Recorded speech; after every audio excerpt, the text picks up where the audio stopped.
बहुत बहुत धन्यवाद कपिल जी। सबसे पहले तथागत बुद्ध बाबा साहेब के चरणों में नमन करते हुए, सभी महापुरुषों के चरणों में कोटि कोटि नमन करते हुए आप सब साथियों को क्रांतिकारी जय भीम विनम्र नमः बुधाए। साथियों, कोई भी बीमारी हो, अगर बीमारी का असल कारण ना पता हो तो शायद बीमारी का इलाज ठीक से नहीं हो सकता। अगर किसी को बुखार हो जाए और वो डॉक्टर के पास दवाई लेने के लिए जाए, डॉक्टर उसको अंदाजे से उसकी समस्या सुन के दवाई दे देता है। व्यक्ति दवाई खाता तो या तो वो ठीक हो जाता है या फिर वो ठीक नहीं होता है।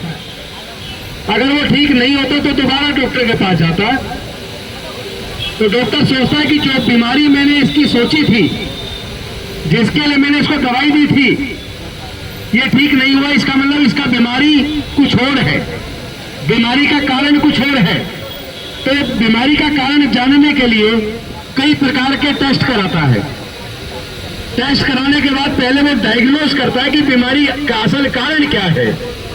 जब वो असल कारण को जान लेता है, उसके बाद दवाई देता है तो मरीज ठीक हो जाता है। हम अपनी लड़ाई को बार बार क्यों हारते हैं? हमारे साथ बार बार उत्पीड़न की घटनाएं क्यों होती है?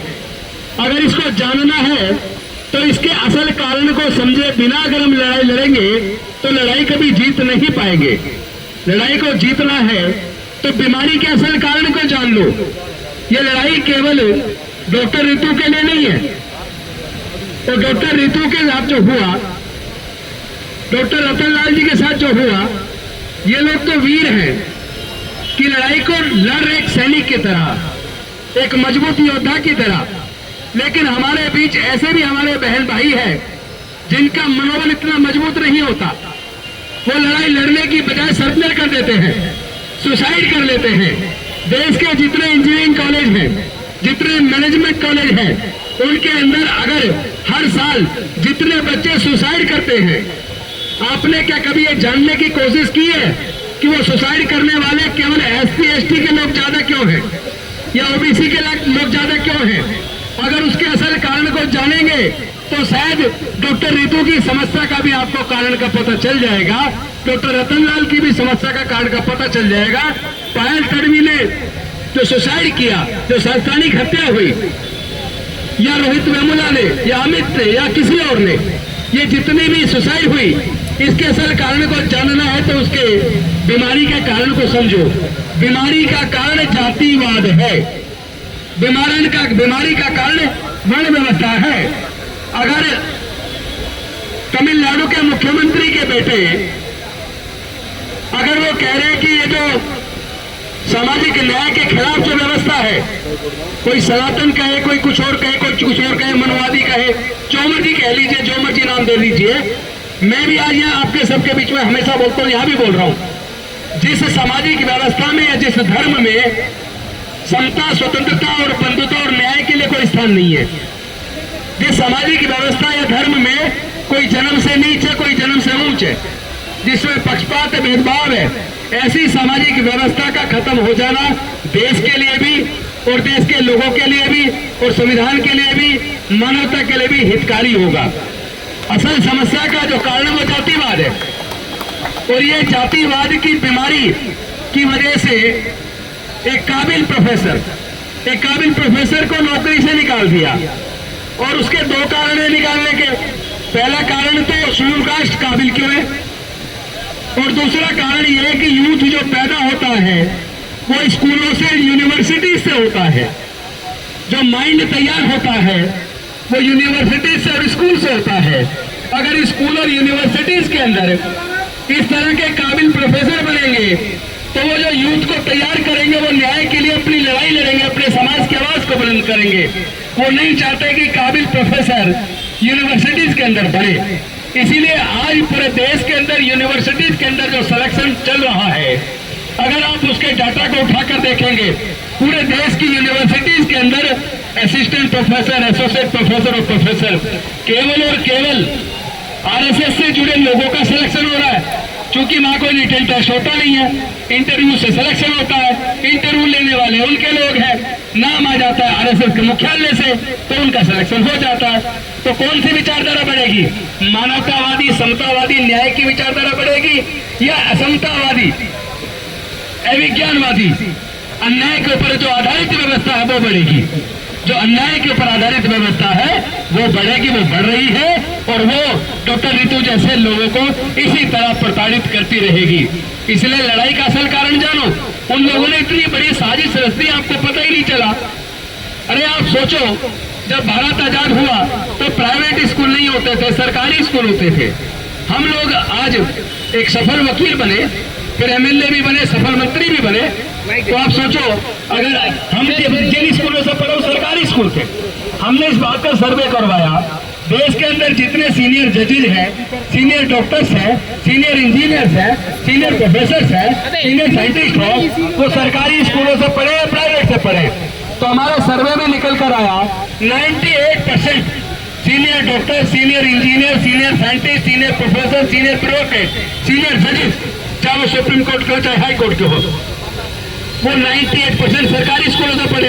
तो फिर ये प्राइवेट स्कूल क्यों खुल गए? क्योंकि उन्हें दर्द पैदा हो गया कि इन सरकारी स्कूलों में दलितों के बच्चे भी पढ़ रहे हैं, आदिवासियों के बच्चे भी पढ़ रहे हैं, पिछड़े वर्ग के भी बच्चे पढ़ रहे हैं, और पढ़ लिख कर इतने काबिल बन रहे हैं कि वो डॉक्टर रतनलाल जैसे भी बन रहे हैं, वो डॉक्टर रितु जैसे भी बन रहे हैं, वो जवाब देना सीख रहे हैं, आंखों में आंख मिला के बात करते हैं। उनको आंखों में आंख मिला के बात करना पसंद नहीं है, उनको सवाल पूछना पसंद नहीं है, वो आपकी जुबान को बंद करना चाहते हैं। क्योंकि जब एट्रोसिटी होती है तो एट्रोसिटी के खिलाफ हम लोग आवाज बुलंद करते हैं, और जो लोग कानून की जानकारी रखते हैं वो लोग एट्रोसिटी एक्ट के अंदर मुकदमा दर्ज करा के ऐसे लोग को जेल में डालने का इंतजाम भी करते हैं। लेकिन अब जेल में डालना भी आसान नहीं रहा, क्योंकि हर जगह वो व्यवस्था, वो मनवादी व्यवस्था के लोग तो कोर्ट के सुप्रीम कोर्ट पर पहुंच गए हैं। आप कोई भी रिकॉर्ड उठा के देख लो, अब दिल्ली का ही कह देता हूं मैं, आप दिल्ली का रिकॉर्ड उठा के देख लो, जितने भी SC/ST prevention of atrocities act 1989 के तहत मुकदमे दर्ज हुए हैं, आप देख लेना, या तो पुलिस गिरफ्तार नहीं करती, और अगर किसी दबाव में गिरफ्तार कर भी ले तो कोर्ट में जैसे ही पेश करते हैं जज वहीं पे बेल दे देता है, वहीं पे 90% से ज्यादा केस में कोर्ट में पेश करते ही बेल दे देता है, जेल नहीं जाता बंदा, उसको डर ही नहीं है। एट्रोसिटी एक्ट को डायल्यूट किया गया, कोशिश की गई, वो तो 2 अक्टूबर 2018 को हमारे जांबाज सिपाहियों ने आंदोलन मजबूती से चलाया तो वो वापस हुआ। तो लड़ाई मजबूती से लड़ेंगे तो इनकी भी वापसी होगी, इनकी भी वापसी होगी। लेकिन इनकी वापसी होगी कब? इनकी वापसी तब होगी जब 2024 में इनकी वापसी कर दे, इनको वापस भेज दे, इनको सत्ता से नीचे उतार के इनके घर बिठा दे। और ये संभव है, इसलिए संभव है कि 85% तो देश के अंदर SC/ST OBC और माइनॉरिटी के लोग हैं। अरे 85% पर 15% राज कैसे कर सकता है? जब तक आप बिखरे रहोगे, जातियों में बटे रहोगे, तब तक जाति के उत्पीड़न भी बना रहेगा, और 85 पे 12%, 15% राज भी करता रहेगा। तो लड़ाई तो आसान है लड़ना, लड़ाई आसान है। उन्होंने देख लिया कि इनके पास बोलने की ताकत कहां से आई, इनके पास बोलने की ताकत पढ़ने से आई है, तो इनसे पढ़ाई छीन लो। इनके पास बोलने की ताकत पैसे से आई है, पैसा नौकरी से आया है, तो इनकी नौकरी छीन लो। तो उन्होंने 2 मोर्चे पे एक साथ काम किया। एक तरफ उन्होंने प्राइवेट स्कूल खोलने शुरू कर दिए, सरकारी स्कूलों को कमजोर करना शुरू कर दिया, तो आपके स्कूल चले गए, आपके स्कूल चले गए। फिर भी कुछ लोग मेहनत मशक्कत करके अगर 12वीं पास करते हैं, अब बच्चा सोचता है डॉक्टर बनूं, इंजीनियर बनूं, वकील बनूं, वो पहले उसे कोचिंग करने के लिए पैसा चाहिए, कहीं से अरेंज करके कोचिंग कर मिले, और बच्चा एग्जाम पास कर लेता है। अब उसका इंजीनियरिंग के लिए एडमिशन के लिए उसको ऑफर आता है, उसके अंदर BLLB जो 5 साल की डिग्री है, जैसे नेशनल लॉ यूनिवर्सिटी है, उसके अंदर उसका सिलेक्शन हो गया, अब उसको फीस जमा करनी है। उसका मेडिकल में सिलेक्शन हो गया, अब उसको फीस जमा करनी है। आपको जान के ताज्जुब होगा, 1 साल की फीस लगभग 2.5 लाख रुपया, 1 साल की फीस लगभग 2.5 लाख रुपया। हॉस्टल का खर्चा अलग, खाने का खर्चा अलग, बाकी सारे खर्चे अलग, सारे खर्चे जोड़ ले तो 1 साल के अंदर उसे कम से कम 1.5 लाख रुपया चाहिए। अब कोई कोर्स 4 साल का है, कुछ कोर्स 5 साल के है, तो लगा लीजिए 12 से 15 लाख रुपए अगर आपके पास अपने बच्चे को इंजीनियरिंग की, मेडिकल की, लॉ की डिग्री कराने के लिए है, तो आप अपने बच्चों को पढ़ा पाएंगे, वरना नहीं पढ़ा पाएंगे। वो लोग जानते हैं SC/ST OBC और माइनॉरिटी के 99% लोग ऐसे हैं जिनके पूरे परिवार की इनकम जोड़ दी जाए तो 15 से 20 हजार रुपया है। तो इसका मतलब इनके बच्चे कितनी काबिल हो, कितने ही प्रतिभाशाली हो, उसके बावजूद अगर ये एंट्रेंस एग्जाम पास भी कर लेंगे तो भी मेडिकल इंजीनियरिंग या लॉ की डिग्री करने के लिए एडमिशन की फीस का इंतजाम नहीं कर पाएंगे। तो इस तरीके से उन्होंने हमारे बच्चों से पढ़ाई छीन ली है। आपको नहीं दिख रहा तो आपकी गलती है, आपको समझ नहीं आ रहा तो आपकी गलती है, लेकिन मनोवादियों ने सत्ता के अंदर रहते हुए आपके बच्चों से पढ़ाई छीन ली और सरकारी संस्थानों को एक एक करके बेच दिया, प्राइवेटाइज कर दिया। जो प्राइवेटाइज हो गया वहां पर रिजर्वेशन खत्म, वहां आपकी नौकरी खत्म। अभी मैं एक वो देख रहा था, आज ही किसी ने ट्वीट पे डाला हुआ, जितनी वैकेंसी निकली यूपी के अंदर की है, तो वैकेंसी के अंदर क्या था, जहां एससी की वैकेंसी में लिखा नॉट फाउंड सुटेबल, यानी सुटेबल कैंडिडेट ही नहीं मिला। या पीएचडी करके, मैं दिल्ली यूनिवर्सिटी से पीएचडी करके रोड पर बैठी है, उन्हें काबिल बच्चे नहीं मिल रहे, काबिल एप्लीकेंट नहीं मिल रहे। काबिलियत तो है पर तुम कम से कम ईमानदार तो बनो। पर हमें पता है तुम्हारी सोच न्यायवादी नहीं है, तुम्हारी सोच समता, स्वतंत्रता, बंधुता और न्याय के खिलाफ है। तुम कभी न्याय दे नहीं सकते, हम जानते हैं, इसलिए हम ताकत तैयार कर रहे हैं, हम न्याय छीन लेंगे। आप होते कौन है हमें न्याय देने वाले? आप होते कौन है हमारे हक को मांगने वाले? आप होते कौन है? 12-15% के लोग पूरे देश के सत्ता में बैठे हैं, हमने तैयारी कर ली है, ये सत्ता भी हम छीन लेंगे। हम ताकत रखते हैं, हम जानते हैं, तुम्हारे षड्यंत्र को हम समझ गए हैं, लेकिन इसमें अगर कोई बाधा बनी है तो वो है जाति। क्योंकि हम लोग जातियों को की वजह से प्रताड़ित हैं और हम ही लोग जाति को जिंदा रखते हैं। ये वाल्मीकि है, ये जाटव है, ये कटीक है, ये कोली है, ये लोहार है, ये कश्यप है, ये मल्ला है, ये फलाना है, ये डिगरा है। अरे जाति बनाई जिसने, वो जाति की वजह से फायदे में है और जाति की वजह से हम नुकसान में है, तो फिर हम जाति को जिंदा क्यों रखें? अरे कम से कम आपने आपस में से तो जाति खत्म कर दो। कम से कम एससी एसटी ओबीसी के लोग ही अपने अंदर की जाति खत्म कर ले, ओबीसी से बाद में करवा लेना। अभी उनमें थोड़ा सा असर धर्म का घुसा हुआ धीरे धीरे निकल रहा है, धीरे धीरे निकल जाएगा, उसके बाद सत्ता आपकी है। लेकिन कम से कम एससी एसटी के लोग तो जाति खत्म करें। हम लड़की की शादी करें, लड़के की करें तो अपनी जाति ढूंढ रहे हैं। अरे जब हम ही जाति को जिंदा रखेंगे तो जाति को खत्म कौन करेगा? और जाति जिंदा रहेगी तो जाति की वजह से होने वाला उत्पीड़न जिंदा रहेगा। अगर उत्पीड़न से मुक्ति चाहते हो तो जाति छोड़ो, समाज जोड़ो। मिशन जय भीम के माध्यम से पूरे देश में जाकर मैं लोगों को यही आह्वान कर रहा हूँ, जाति छोड़ो, समाज जोड़ो। जिस दिन समाज जुड़ गया उसके बाद आपको ये धरने पर नहीं करके अपने हक की लड़ाई लड़नी पड़ेगी, बल्कि आप खुद वहां बैठ कर न्याय करने की कुर्सी पर होंगे। वो कुर्सी आपकी है, जिस पे कब्जा करके कोई और बैठा है, तो आपको वो कुर्सी छीननी होगी। क्योंकि भीख मांगने से तो भीख भी आसानी से नहीं मिलती, लेकिन जो छीनने का दम रखते हैं वो अपने आप अपना ले लेते हैं।